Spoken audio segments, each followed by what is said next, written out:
अस्सलाम वालेकुम मेरे दोस्तों, मेरे ऊपर दहशतगर्दी का पर्चा कर दिया पंजाब पुलिस ने। अभी कुछ देर पहले खबर पहुंची है, जल्द मैं गिरफ्तार हो जाऊंगा।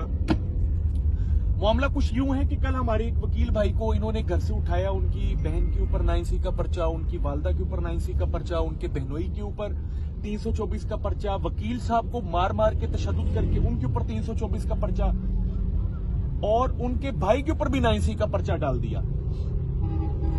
आज ऑनरेबल कोर्ट में मैं गया, मैंने कहा ये थाना सब्जाजार की SHO मुमताज काकर की सारी हरामजदगी है जिसकी वजह से ये सारा काम हुआ। ये कैसे पॉसिबल है कि एक ही घर में 5 बंदे रह रहे थे और सबके ऊपर आपने पर्चे डाल दिए और मुख्तलिफ इस्तगासे बना दिए, पकड़ने वाले कोई और। सारी CCTV फुटेजेस मैंने ऑनरेबल कोर्ट के सामने रखी।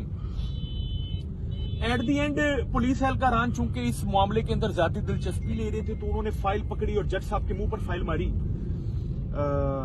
सब इंस्पेक्टर बशारत ने, और कहता है कि मैं अपना इस्तीफा दे देना तुहानू। सिर्फ इस बात पर जब मैंने उसको कहा कि 24 घंटे के अंदर आपने रिमांड पेश करना था, आपने 24 घंटे में रिमांड पेश नहीं किया, इनके ऊपर 155C की कार्रवाई होनी चाहिए। इस बात पर मेरे दोस्तों बशारत सब इंस्पेक्टर ने मजिस्ट्रेट साहब के ऊपर फाइल फेंकी और टोपी गिराते हुए उसने कहा कि मैं अपना इस्तीफा दवांगा जब बंदे तुसी इंज छड़ने ने। ये बात हुई है कि ऑनरेबल कोर्ट जो मजिस्ट्रेट साहब थे वो उठ के अंदर चले गए। हमने कहा कि ये बशारत ने जो ज्यादती की है ये बहुत गलत किया। डिस्चार्ज की आर्डर हो गया, हमारे बंदे डिस्चार्ज हो गए जो मुल्जमान थे, यानी वकील साहब भी डिस्चार्ज हो गए, उनके बहनोई भी डिस्चार्ज हो गए। हमने इसको कहा कि यार अब इसकी हथकड़ी खोलो, क्योंकि डिस्चार्ज होने के बाद हथकड़ी खोलनी बनती है। इसने हथकड़ी नहीं खोली, कहता मैं हथकड़ी नहीं खोलूंगा। हमने इससे चाबी ली, चाबी लेकर अपने बंदे की हथकड़ी खोली क्योंकि बंदा हमारा डिस्चार्ज हो गया था।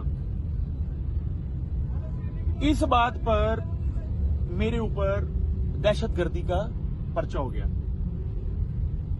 अब मैं कुछ अरसे के लिए इंशाल्लाह जेल के हवाखाने जा रहा हूं अल्लाह पाक के हुक्म से, और आप सबको मिस करूंगा क्योंकि आप सब बड़े अच्छे अच्छे कमेंट्स देते हैं, मैं रोजाना की बुनियाद पर पढ़ता था।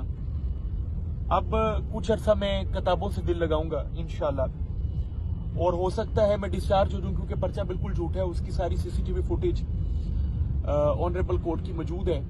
बाकी देखते हैं दहशतगर्दी अदालतों का रवैया हमारे साथ क्या होता है। आप सबको मिस करूंगा, आप मुझे मिस कीजिएगा।